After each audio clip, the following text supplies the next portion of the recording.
say that we have been discussing about one of the interesting example of progeria, right? And by now we know that there is a gene, which is lamin A gene, which is having deficiency in this individual, and therefore, it is not showing the normal phenotype. To overcome this, let's say you want to study about this gene, that you want to know that what is the malfunctioning happening at the gene level or at the protein level in lamin A. So you want to clone this particular gene, and you want to also purify the protein from it, right? So let's think about our cloning experiment. Briefly, I think I had talked in the past. Let's refresh it now and talk in more detail now. So you just learned that you have this plasmid,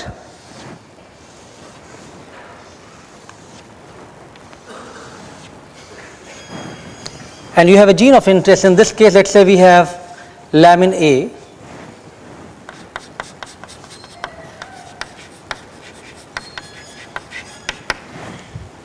So now you are using some restriction enzymes. They will work at certain restriction sites, and very precisely they will make cut over there. So now your plasmid is getting open.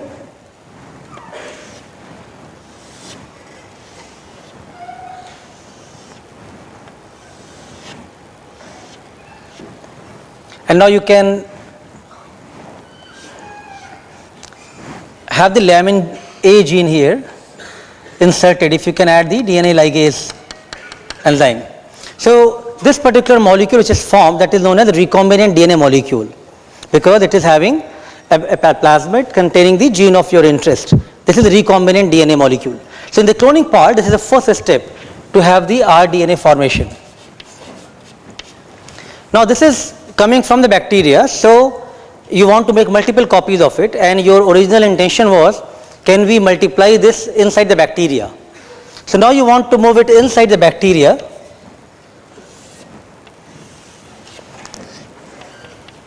So bacterial membrane, you try to make it little permeable just by doing some sort of chemical treatment with calcium chloride or using some electroporation, some small bit electric shock, so that the bacterial membrane becomes permeable.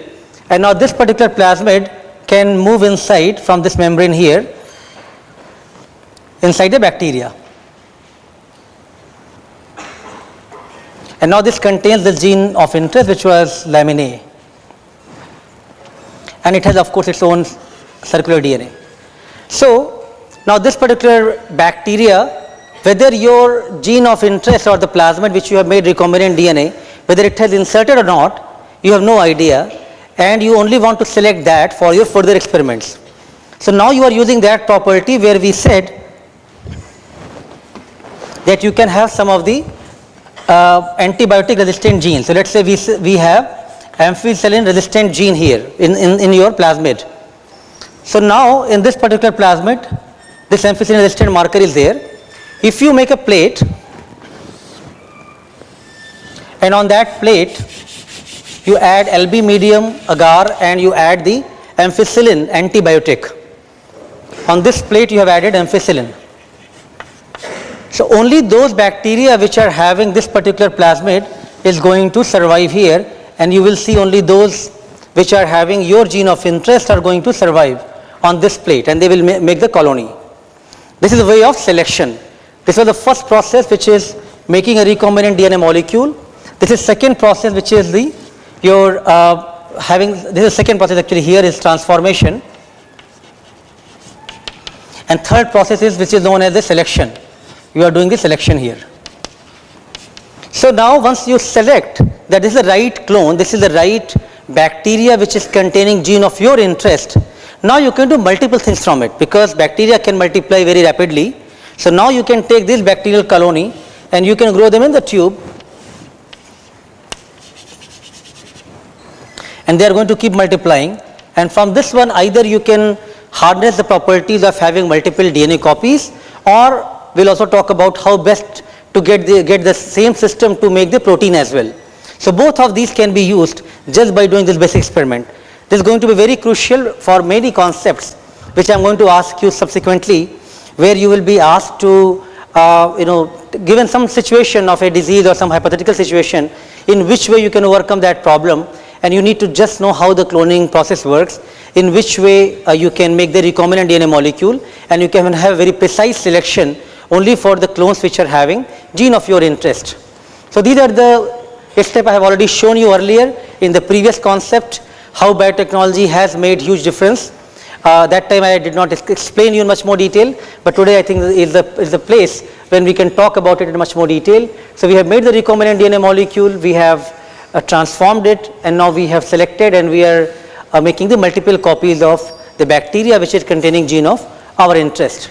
Now this particular gene of interest could be for multiple application, whether you think about having the plants containing the pest resistant properties or plant containing certain vitamin increased contents, or many type of therapeutic proteins could also be purified and produced in excess amount based on these experiments. So this has a lot of application. And just to another view of understanding this cloning experiment, where you can think about the gene of your interest and the vector, you are ligating it here, making the recombinant DNA plasmid, and from here those which are containing your gene of interest are only getting selected on the selection medium, but the ones which does not have any plasmid or do not contain the plasmid of your interest are not getting selected. So therefore only selectively you are selecting those plasmid which are having your gene of interest, because you have engineered the plasmid in such a way that they have certain antibiotic resistant properties. So those properties you are using for this selection. Alright, so in general these are all being done by the biotechnologists, by the genetic engineering people. How one can understand some of these things in much simpler words, and especially in your words, thinking more about the just numbers, right? So don't worry too much about the name, whether name of a vector or name of an enzyme. These two, just for the time being, you can ignore that. Imagine you have a vector or a plasmid which is 20 kilobase pair long, and now you are using two restriction enzymes. One enzyme is NCO1, second enzyme is Hint3. By doing this restriction digestion, now you are generating certain fragments. So it's a good idea to take your notebooks and let's start doing few examples here.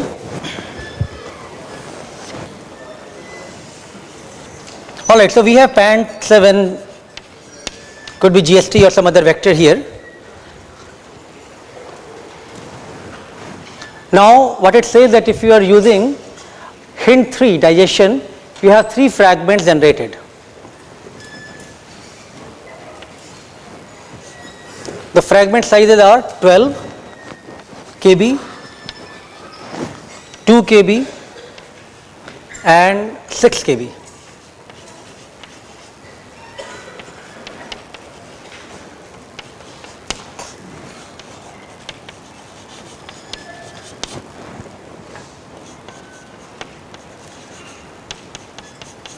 If you use only one enzyme, you are making 3 cuts, which is 2 kb, 6 kb and 12 kb. Now if you have used another enzyme which is NCO1, total you are seeing 4 size of the this plasmid, 4 fragments. So now one more size which appears is 8 and 4. So let's say if NCO cut was made here, this 12 could be split into 8 and 4, right? So in this case, this will be the map with the different restriction enzymes.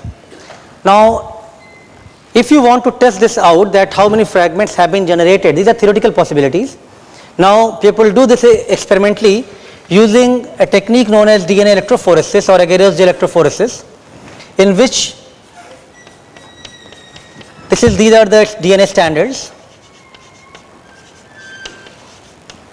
So let's say we have 1 to 20 kilobase pair markers are there, and now we are running, we have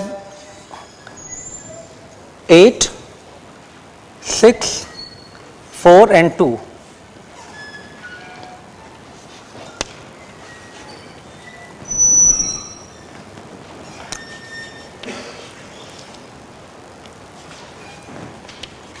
So just imagine that you have run certain standard of the DNA, and then based on those DNA standards you are now trying to see this plasmid fragments, how many fragments you can resolve on the agarose gel.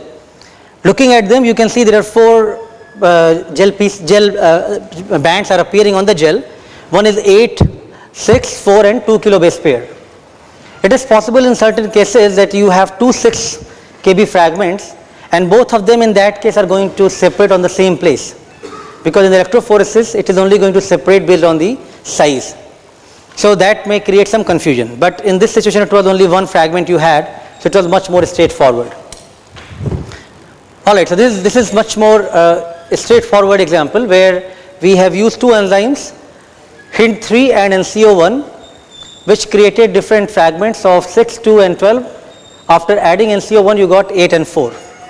Now let's take another example where we have another vector which is PUC1 vector, and now you are using enzyme EcoR1 which resulted into band of 26 kilobase pair.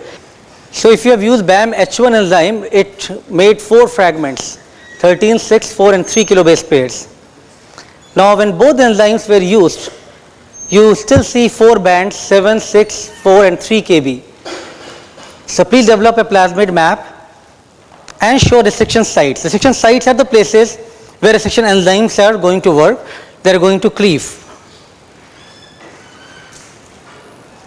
So do not need to know anything about how these enzymes work, but what are the name of these enzymes or the vector. Just first draw a circle, use for one enzyme what are the possible fragments. Now if you add another enzyme, where those fragments will fit it. So I am sure this is something which you can easily do. You have to just try out multiple possibilities that where these fragments can give you the right size fragments from both the enzymes, right. Now let's take one more situation when we have multiple enzymes being used. Please try this now.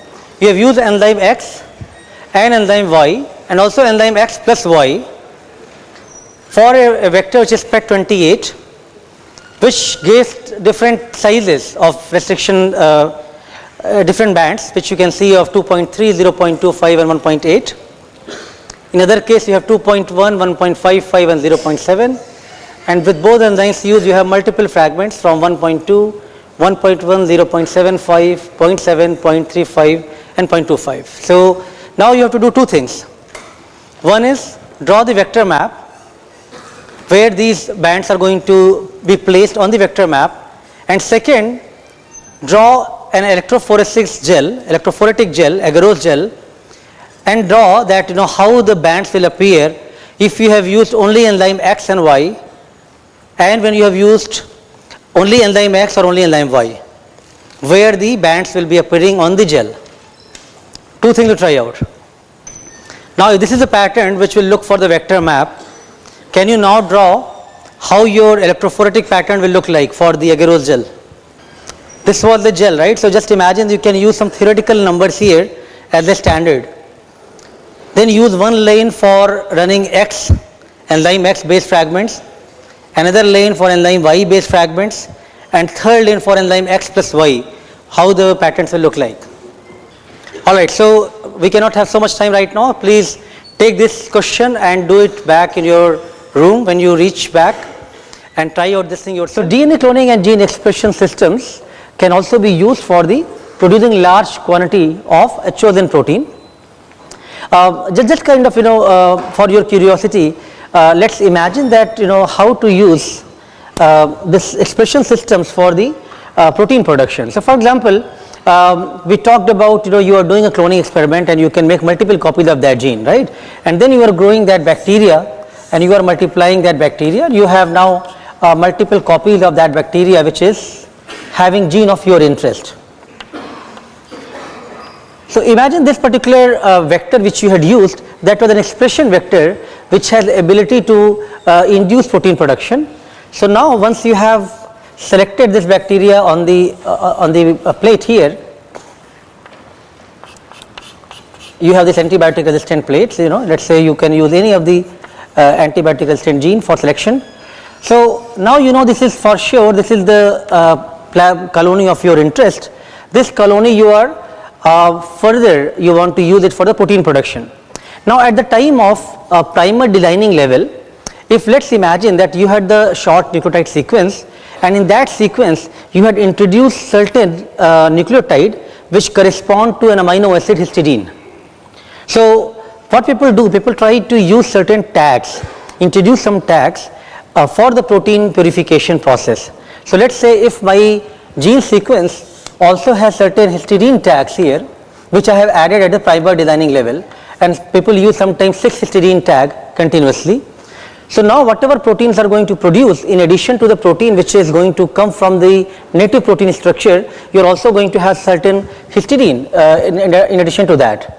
So now imagine a chromatography technique where you want to purify the proteins, and which is one of the affinity chromatography techniques. So let's say you have these columns, and in these columns you have certain resins which are having nickel NTA.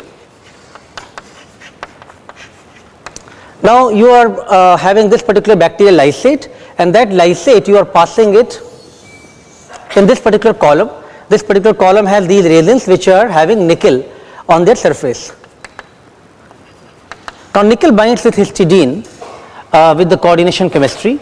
So now all the proteins which are coming here, those protein which are having, so let's say this is the protein, this protein which is having this 6 histidine sequence is going to come and bind to the nickel beads. Rest everything else is going to just pass and get into the flow through. So all the non-specific things can be washed off, and then those which are specific, your protein of interest, you can actually enrich those using affinity chromatography, and then you can purify those proteins further for your further analysis. This is one of the ways of doing the protein production. So conceptually now you get it that once you have made a clone, once you have made multiple copies of the gene of your interest, now you can also use that information to do the protein production, and there are some very specific chromatography techniques. By using them you can actually have the large scale protein production. So just imagine that people who are diabetic, who need insulin every day, they need everyday pure protein, right? You cannot compromise on the quality of that protein just because somebody needs every day that particular protein. And there are large number of diabetic patients whole world who require human insulin every day. So as many people need different type of human growth hormones, millions of people are depending on these kind of treatments.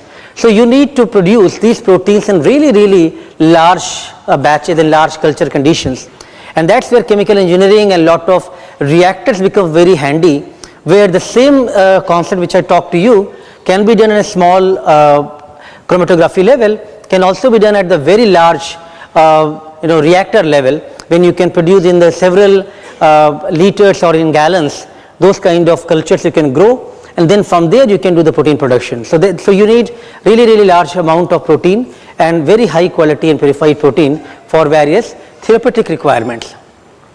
Another protein which is tissue plasminogen activator, TPA, this protein is required for people who are having, let's say, heart attack. Immediately after you have these sensations, if this kind of proteins can be injected, it actually helps to dissolve the blood clots.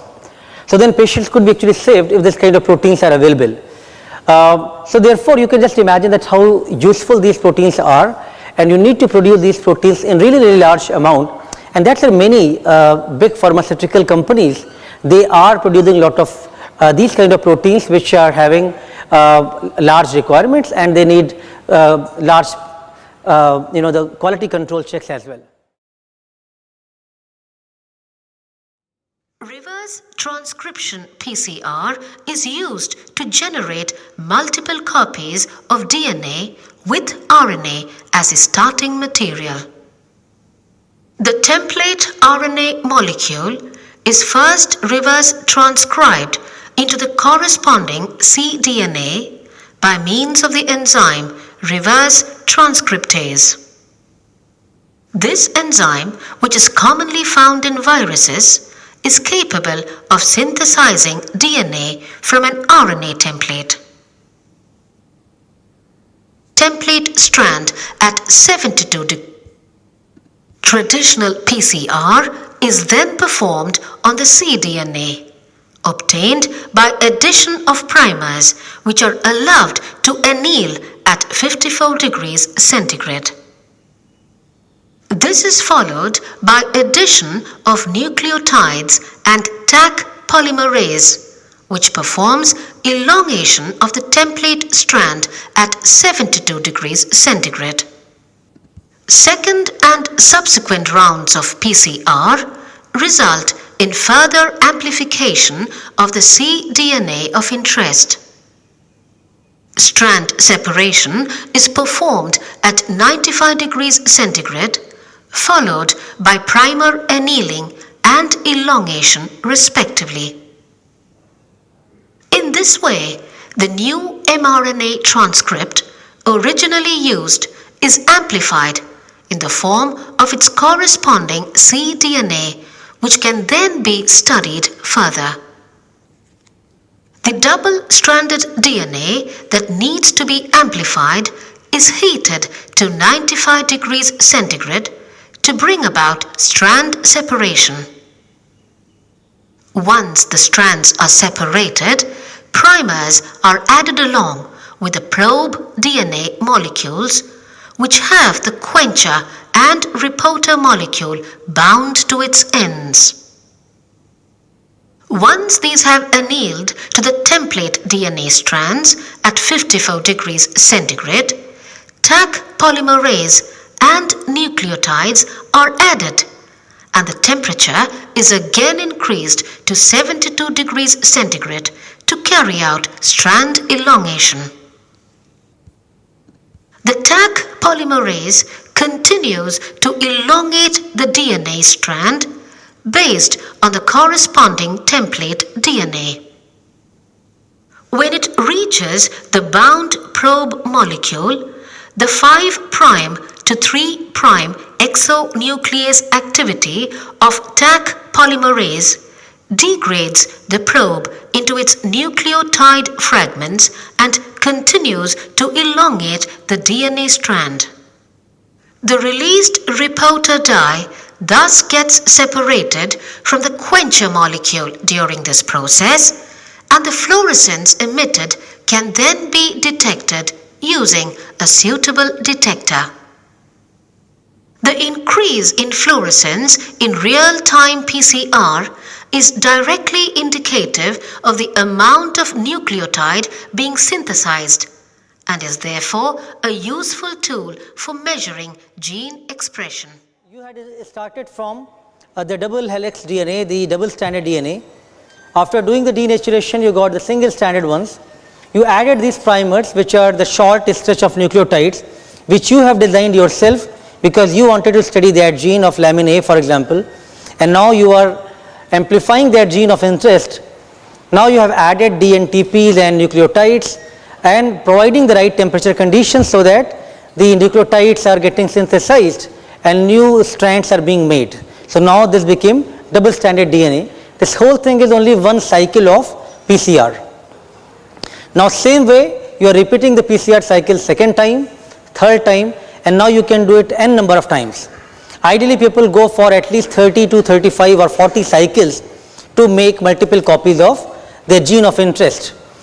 So just imagine that after each cycle of performing the polymerase chain reaction, you are generating n number of fragments, and therefore for many of the forensic applications, think about any kind of the crime scene when there is some hair is fallen or some sort of blood spot is detected over there. You don't have too much DNA to do a lot of investigation. So they use those small part of those the DNA extracted out of those biospecimens and then amplify those using these kind of conditions with the polymerase chain reaction, so that they have enough of the DNA to then do further testing, which can result into very accurate detection. So we are performing here multiple cycles in any of the polymerase chain reaction. A 3-step cycle brings about the chain reaction, which produces the DNA chains in the exponential manner. And after each successive cycle, you will have the target sequences which will double the numbers, and these numbers will double 2 to the power n. So if you have done 30 cycle or 40 cycle, ideally it looks only 10 cycle difference, but if you think about 2 to the power 30 or 2 to the power 40, there is a huge number of difference in how many copies you are producing for that gene of interest. So once you do the PCR, there are many things to be optimized. Of course, as somebody rightly mentioned, you have to look at the annealing temperature, what is the best temperature in which your primers are going to bind, and you may have to play within a range of temperatures from 60 to 65 or 70 to find out where your gene binds the best with the primers. And then you have to see that at which cycle numbers you can still see enough of the DNA being produced. So then what you can do after doing the polymerase chain reaction, you can run your samples on the gel. So many times people do this gradient PCR where they will use different gradient of temperature, and now they will run each PCR condition, let's say starting here 60, 62, 64 and 66, and these are my lanes. And what I am finding it, the very faint band is appearing at 62, probably a good band I can see at 64. So then probably this 64 is the right temperature for me to take my experiments forward. So this is how people first try to visualize where their the primers are going to get best bind to the gene of interest. And now once you have done that, then you will do 30 or 35 or 40 cycles to amplify and make enough number of copies of the gene of interest.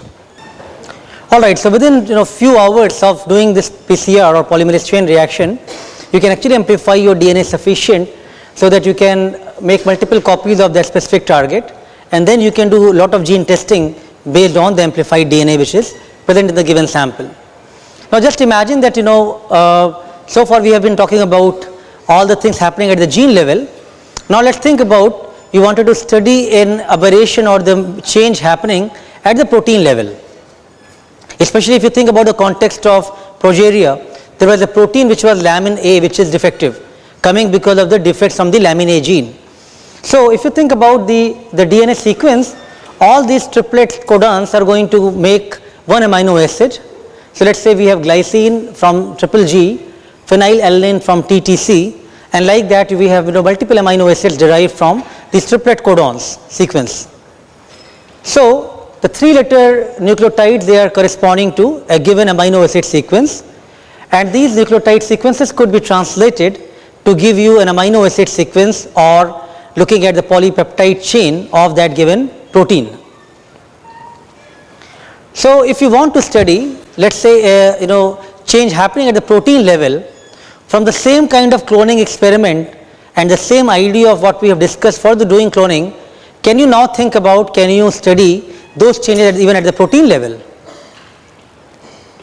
That's something I think you have to now pay attention. So let's imagine that you have a particular protein which you want to study, and because in that protein there is some change happening at one amino acid level, and that each amino acid is derived from the triplet codon of the gene sequence. So if you are looking at that gene sequence, for example, TCT is the gene sequence for serine, and you are just replacing a C with the G, therefore the TCT becomes TGT, which becomes another amino acid which is cysteine. Just by changing one base pair, you have changed the triplet codon, you have changed from one amino acid to other amino acid, which has introduced so much change in the living system, right? So now if you think about, even when you are designing the primer, even when you are studying the things at the gene level, if you want to introduce the changes at the protein level subsequently, you can think about what changes you can make in the triplet codons which may result into the changes at the protein level, right?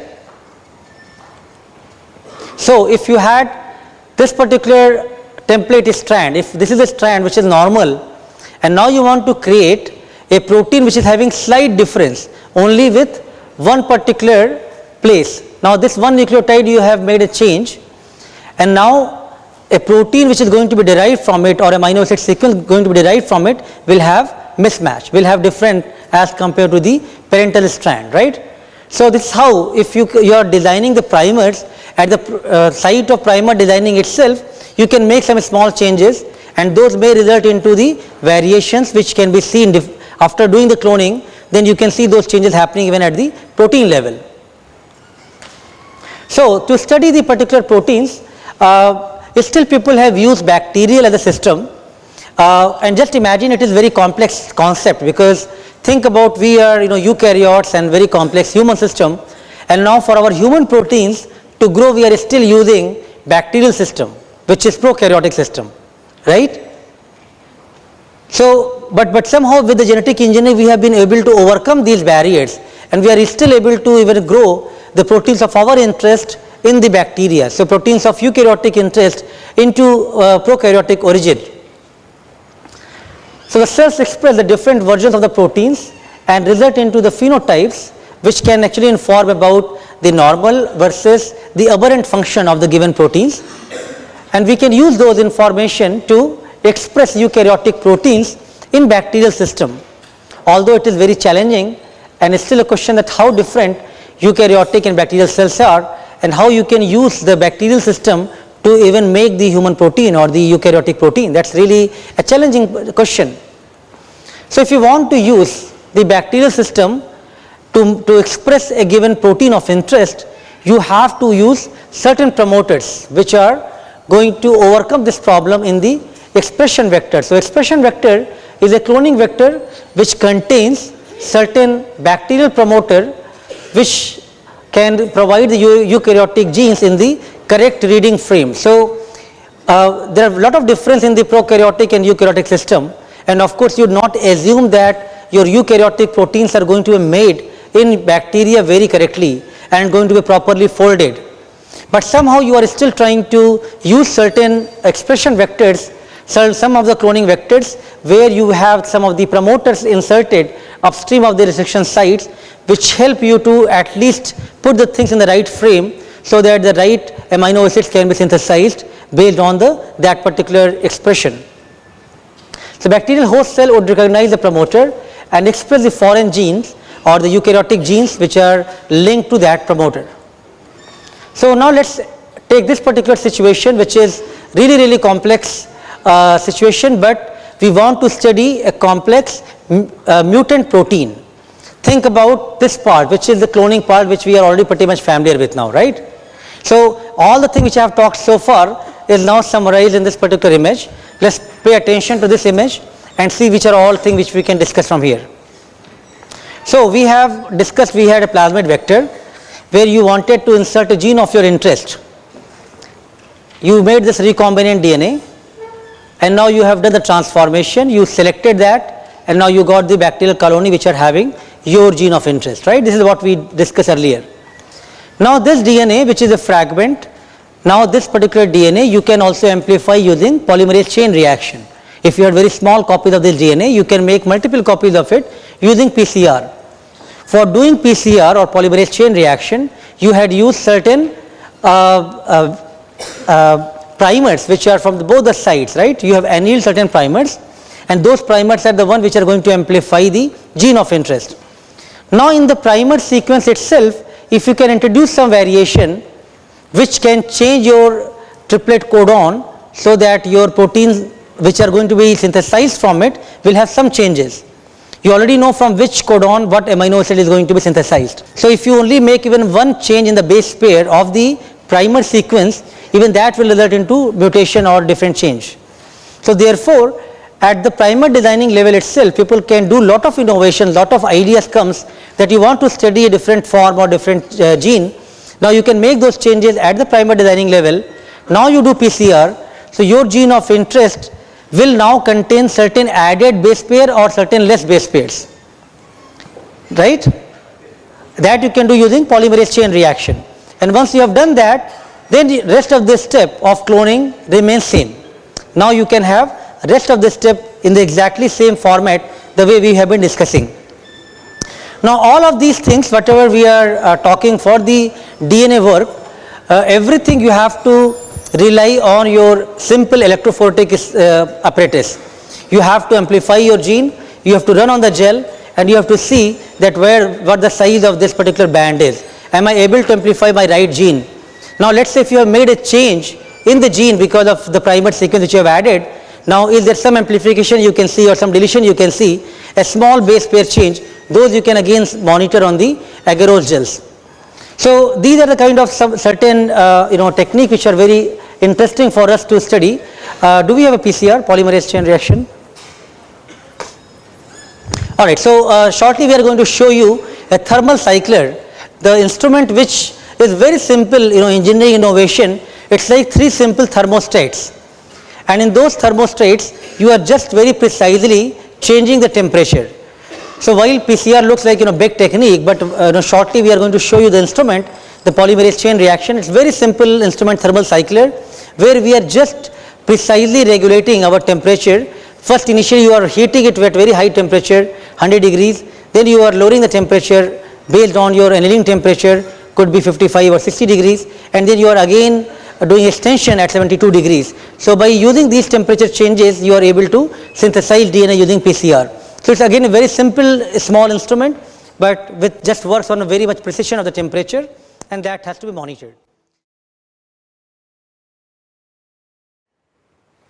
One of the latest technique which is aiming to look at thousands of gene expressions simultaneously is microarrays. DNA microarray is one of the field which, along with all the genome sequencing projects when it was getting completed, people were able to synthesize those genes and then put on the chips. Just imagine you have a small glass slide like this size. If you have used any of these slides in microscope, if you have seen probably in our own experiment here, those small slides can have thousands of small DNA oligos printed on them. And now if you have very small amount of patient samples or clinical sample or any of the biological sample to test out, you can use those and you can put that small amount of the samples on the whole chip. So just imagine the chip can be so small, glass slide like this, but because you have thousands of features printed here on the whole of the slide, you can put some cover slip on top of that. So whatever biological sample you are adding here, that biological sample will be uniformly flowed into all of the genes of interest. So at the same time you are actually able to study thousands of genes and their expression level. So whatever we are talking to you earlier was talking to you about one gene or one RNA at a time, expression of that. Now these high throughput technologies can give you ability to study thousands, in fact even millions of features at the same time. So in this method what people do, let's say we have a context when we want to compare normal cell versus cancer cell, and we are looking at what are all the RNA present in the normal population, all the RNA present in the cancer cell population.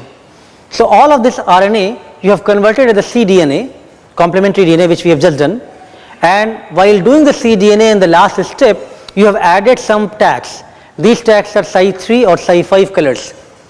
As a result, all of this particular normal cell will become, let's say, green colored, and all of this particular RNA or the complementary DNA from it of the cancer cell will become red in color. So now you have defined two colors already for two populations, and now you are doing probing, hybridization, you are doing complementary probing of them on the gene chip here, and wherever it goes and binds these RNAs or the complementary cDNA from it, you are going to see the expression of those, how the expression of this particular gene is in the normal population versus cancer population. So the principle here is based on the complementarity of this sequence and ability to bind with the immobilized DNA molecules. So what we see here, we can see four different type of dots. If you look at this one microscopic slide here, this pattern, after doing the experiment, you can scan at different wavelength and you can generate these beautiful dot image colors. And rest of the things are just image processing part. We had a lot of students from electrical engineering who had worked on the image processing problems of the microarray slides. For them it's just simple image processing complex data which to be analyzed, and of course for biologists what useful significant information can come out of it can be so useful. So we have multiple dots. One is, let's say, red in color, one is green in color, third context can be yellow in color, and fourth is having the gray color or no color at all. So when there is no color, it means there was no expression of that gene at all. When yellow color is there, it means both the population from the cancer cell and normal cell, they are both equally expressed, and that's why neither green color you can see nor red color you can see, and you can see yellow color which is mix of these two. Or you can have situations when you can see only RNA expression from the one of the condition which is shown in red in color. So maybe some of the genes for the cancer cells are being highly expressed and that you see in red color, or some of the genes are quite down regulated in the cancer cells and they are quite heavy or highly populated in the normal cells, those are shown in the green color. So in this way, just by looking at the expression of each of these genes and their color analysis, one could find out what can be the possible expressions of these genes. And you already know in this gene map, you have simultaneously made a GAL file and the map which tells you that which are the location for each gene. So you can immediately tell that this particular gene could be that BCR-ABL gene, one of the mutant form of that, and now this particular gene is showing very high expression in this particular type of cancer as compared to normal cell. So in a very high throughput way, people can use these technologies. So this information of doing expression analysis has made tremendous change and progress in the way we see medical field today. So for example, earlier people were thinking, normal versus cancer is one comparison. But then people realized, no, each cancer is different type depending on their origin. Pituitary cancer, prostate cancer or breast cancers are very different. But then after doing the gene expression analysis for each cancer type, people realize that each cancer itself is very heterogeneous. So like breast cancer, if you look at a lot of women who are all suffering from breast cancer, they have many different type of gene expression profile. But there are certain patterns which are being formed across all these breast cancer women. And those patterns could be grouped together into 4 major categories of luminal A, luminal B, HER2 and basal-like. It means all the women who are suffering from breast cancer, they can have broadly one of these 4 patterns. And these 4 patterns are based on the gene expression what we know for it. And these are very different because if you are giving the same drug to all 4 type of group of women, that may not be a good thing for each one of them. So you need to give a different treatment here, you need to give different treatment here, a very different treatment here and different treatment here. So you need different drugs and different doses and different ways of treatment modalities for each subtype. Being same cancer but still having so much difference in aggressiveness of the cancer or disease recurrence which may happen, and all that we know now because of the analysis of gene expression. So for example, in this case, this particular luminal A type has very high estrogen receptor expression of that genes. This is HER2 phenotype which is having very high level of HER2 genes. And in this case we have again both high level of the progesterone receptors which is negative in the HER2. So just by looking at various genes and giving different kind of expression numbers, double plus or triple plus etc. here, you can get an idea that certain genes are having differential expression across different subtypes. And this particular type of phenotype, sometimes these women are known as triple negative when they do not have receptors for either estrogen receptors, progesterone receptors or HER2, and then giving them treatment becomes much more tedious and they are much more aggressive in many contexts. So knowing these details by doing these kind of gene expression analysis has made tremendous change in the medical field and how we now do the patient treatments. So all this theoretical knowledge which we have been talking has actually started making a good impact in the medical field today. So therefore, although this is not I'm going to talk in much more detail, but understanding about all the genes of a given system or knowing all the proteins of a given system as a part of genomics or proteomics has been very crucial and fundamental to biology field. And it has, because if you just think about the central dogma from the genome to the entire transcripts being formed or the transcriptome to all the proteins being formed, all the proteome, you have all the biological processes being governed here. And if you can study all these cell population, all of their RNA and all the proteins which are being expressed or being changed, then probably you are better informed to know that what is happening in that system as compared to you're only looking at 1 or 2 genes or protein at a time. So this particular field has really benefited quite a bit also from the computational analysis, where now our aim is that we have information for all the genes for a given system. We also know which are all transcripts being produced, how many proteins are expressed from them, what are all metabolites being present, and how a phenotype of that particular organism or system looks like. Can we combine all this information, because we are talking about same system, right? Let's think about human. So we are talking about same human, which are all genes present, all proteins present, all metabolites present, and how our behavior or phenotype gets changed in different type of situation. So can we study all of these properties numerically in a format which is known as system biology? It means we are studying a system, we are deriving models from each layer and trying to stitch it together and bring some very new and novel information for that system, and that is known as system biology, which is very crucial in this entire field. So these are some of the examples from your book where a lot of revolution has happened because of our advancement in understanding genome and proteome, and these are apparent in every single field, whether you think about even conservation biology, look at evolutionary studies, species interactions, paleontology, and of course I have been talking much more in the medical science context. All of these fields have benefited heavily for knowing that what can happen at all the gene sequence level and all the protein level.